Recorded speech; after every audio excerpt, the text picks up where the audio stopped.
You guys want to see more? We could go I think we're kind of saturated. Okay. What do you guys think? Somebody have a burning question that got asked? Add one. Well, talk about the shared drive, or network. I don't know if you want to do that on here. Glenn, maybe you could just give us some recommendations. I know we talked about it a little bit during this call about what you would recommend to have on the hard drive and what you recommend to have on the server.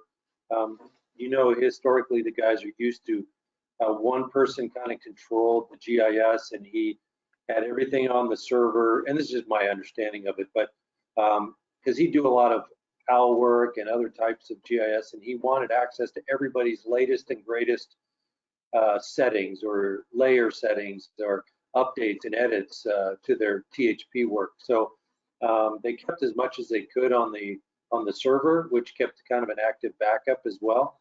But obviously we had some limitations with computing power, so we were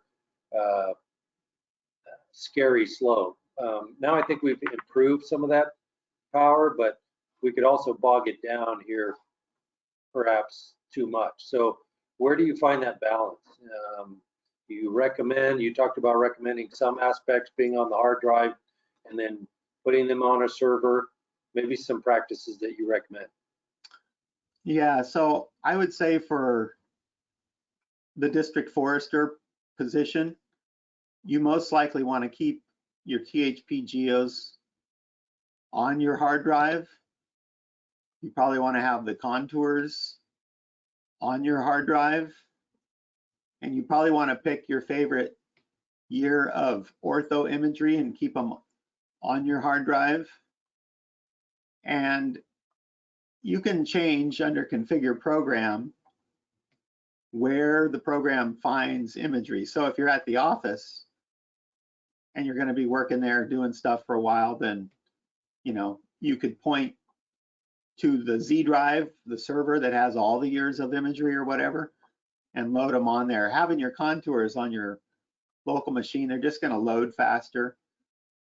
You don't probably want all the years of imagery on your local machine, because all you're going to do is fill up your hard drive.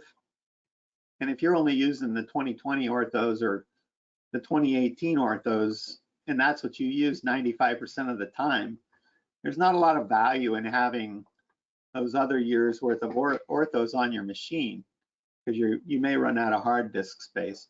But the nice thing about having your favorite year on there is if you had to work from home for whatever reason, maybe you had to watch the kids and or whatever, you could do that. I'm not recommending you work at home and try to watch the kids, because you might get yourself in trouble with the wife. But my trick for that was if I was too tired and I needed to watch the kids and I wanted to make sure that nothing was going to be bad. I mean, in theory, right, their bedroom is supposed to be the safe space. There's not really too much in there they can goof up. I would just go lay in front of the door so they couldn't get the door open, and I would take a nap. But anyway, if you had to work from home and you had your favorite ortho year on your laptop or whatever, or your computer, I guess, and you had your contours, you're going to at least be able to get work done. You don't have to VPN over a slow connection. You don't have to be connected to the server or anything like that. The thing that you do want to keep in mind is there's things that can cause you grief. You can accidentally delete features that you're working on and like, oh, wow, I made a mistake, I want to get that back. Or you can do something and not really realize it for a little bit of time, and then, oh, I got out of my geo, I need to get back in, and where did my stuff go? That's where those backups in configure program, the automatic backups we were talking about, that's where those would come in handy. That doesn't help you at all though if your hard drive fails. So in addition to that, if you're going to work on your C drive, which I'm recommending, you want to make sure that you're also making backups periodically of, you know, the stuff that you're working on your hard drive. And we can go make you a backup icon. I mean, we could look on your computer. Maybe the one that's there is backing up what you need to back up. IS gets really fussy if I go in there and edit that, because their idea is that we're going to just have one backup routine for everybody. But what I generally do is I take a copy of what they have, and then we can add in additional spaces, and we can have it go to your P drive and all of that. So I think you would want to do that if you're going to work off your hard drive, and that's kind of what I'm recommending.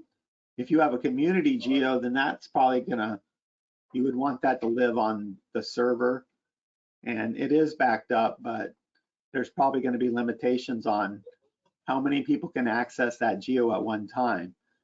If you actually needed to have a geo that would allow multiple people to work on it at one time, we do have a new type of technology. We're still developing it. It's called PostGIS or PostGIS, and it allows us to have layers on a server that multiple people can interact with at a given time. We're starting to leverage those in our applications, like the new region database, and we'll be doing that for the Wildlife and Botany WIBIS app. But that's kind of it in a nutshell. Okay, Glenn, if I understand it correctly, and they can correct me if I'm wrong, but the guys will generally copy a base geo into their own folder, and then they'll work on that geo. So they're not all working on the same geo, but it's just on the server, so it's accessible if somebody needs it. Is that correct? Yeah, or like, you know, I'll help other guys out, you know, say if I do layout for somebody else, and then I come back and, you know, want to do some mapping for them, so that way they don't have to do my mapping because I was the one out in the woods. I can just access their geo off the shared drive.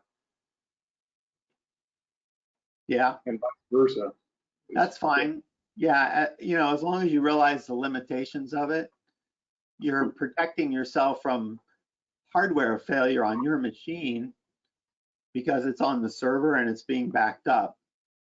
But if the server is not available or the network is goofed up because the router got messed up, then you wouldn't be able to access those things. So there's always trade-offs.